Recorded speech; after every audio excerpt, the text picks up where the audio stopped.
We begin with breaking news and, well, sad news. The passing of actor Malcolm Jamal Warner, best known and beloved for his groundbreaking role as Theo Huxtable on the groundbreaking Cosby Show. A source close to the actor tells CNN he died in a drowning accident while vacationing with his family in Costa Rica. Yeah, and we just got confirmation from authorities there that the drowning happened yesterday. The acclaimed actor, musician, inspirational speaker, and cultural force was just 54 years old.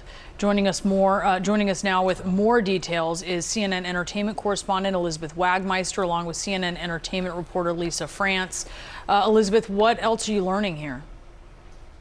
So I just got off the phone with a source in the last hour who sadly did confirm this tragic news that Malcolm Jamal Warner was on a family vacation with his wife and daughter when he suffered this fatal drowning accident, obviously coming as such a shock to his family, to his fans around the world.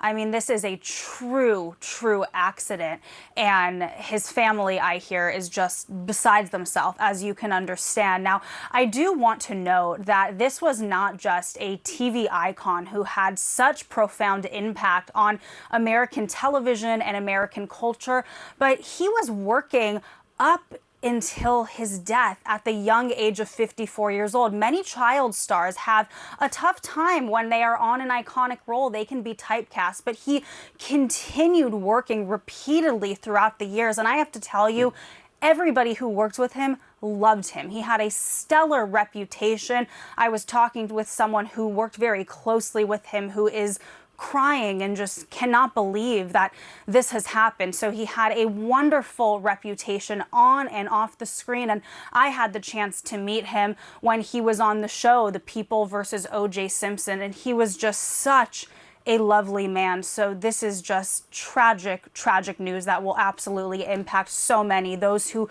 know him and those who felt like they know him from their television screens. The Costa Rican authorities are saying that his drowning death took place at Playa Grande, which is a popular beach there. I just happened to have been there with my family a couple weeks ago, the very same beach, and it's got surf, like a lot of beaches do, and sometimes surf can be unpredictable, and it sounds like he got caught in the surf and dragged out. People on the beach tried to help him, and unfortunately he passed away. Lisa, the cultural significance of the Cosby Show at a time in the late 80s and early 90s when a big portion of this country would sit down and watch the same show on the same night, which is something that just doesn't happen anymore, just tiny little fractions of the population, but particularly for, as we were speaking in the last hour to Bomani Jones and others about how impactful it was to have this Cosby family represented in the way it was. Successful, middle-class family, just what a cultural touchstone it was, and Warner's involvement in that was central.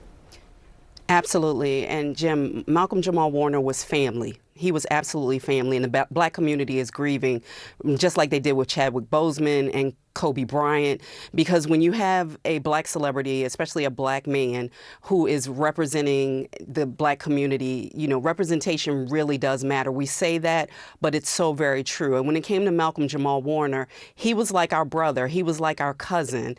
You know, I have a funny story in that back in 2017, I interviewed him and he was talking about being a brand new dad. His daughter was 4 months old at the time, and he was so excited about that. He also made me promise not to call him Theo.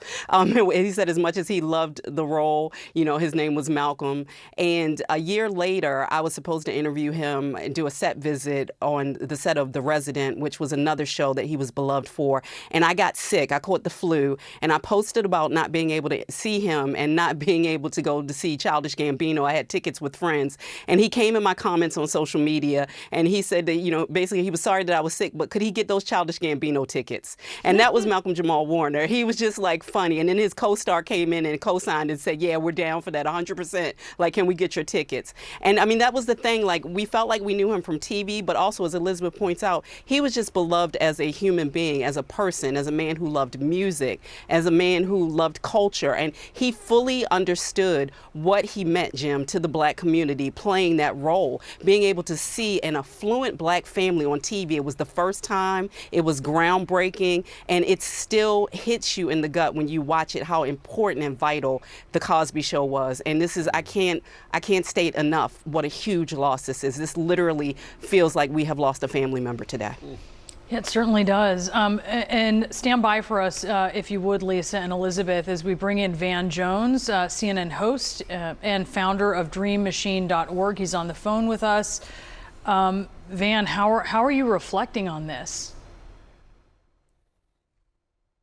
Well, I mean, it's just devastating. I mean, to the extent that the Huxtables were, everybody's family. I mean, Bill Cosby in those days, Mr. Huxtable was everybody's dad, and that made Theo everybody's little brother. And it really was the first time that you saw black affluence on television. There have been other shows with black people. Sanford and Son was important, but he was a junk dealer and he lived in in a junkyard. It was, you just didn't see it. The Jeffersons were important, but they had just made it and they lived in some kind of skyrise, but it wasn't a family. They were grown up. Suddenly, here's a family with a mom and a dad, and they're both professionals, and the kids are relatable, but they're expected to go to college. These are things that were completely revolutionary, and that show had a Super Bowl size audience every night. It's hard for people to understand. 20, 30, plus million people watching every single night. I mean, every single week, night that it came on. It was mandatory television for America, and it changed people's perception. I don't think you got Barack and Michelle Obama without the Huxtables. And so Theo, in particular, for me, as a young black guy, he's the first guy that I saw on TV who I could relate to. I had two professional parents. They didn't let me get away with much, and and he was a role model, and he was very, very important. And then also, it didn't just stop with the Huxtables. I mean, he went on, to do other shows, to do other things. But that was the iconic role, and it was groundbreaking. And it gave me something to shoot for, something to aim for. It gave me something to model myself after. I've talked to people, cast members today, off the record, who are just devastated, just literally devastated. It's so unexpected. It's so unfair. But I'm going to tell you right now, everybody of my age, people 40s, 50s, early 60s, this is a family member that's been lost for all of us, and especially for people in the African American community.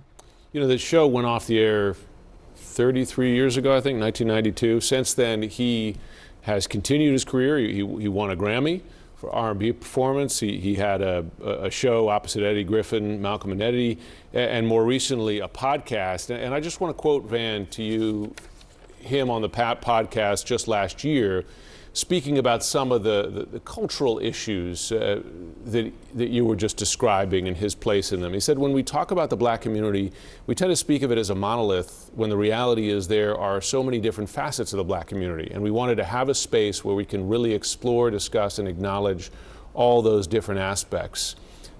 He's someone who tried to continue a public discussion of so many of the issues I think you were talking about that were groundbreaking at the time of this show. Yeah. Look, I mean, he used his platform very well. And, also he talked about mental health issues. He talked about things that, were taboo. In the black community, it's just now become okay to say you're not okay. We have this, cultural expectation that we're tough, we're strong, can handle anything. The strong black woman, the strong black man. We're human beings. We're human beings. We have good days, we have bad days, we have strengths, we have weaknesses, but this kind of facade that we've had to put up, he pulled that down. He said, look, we need to talk. And, he used his platform well. And that's really all you can do, I think. If you're not going to be, the president or the Pope, where you've got, some institutional power behind you, what you can do is use your voice to try to help people.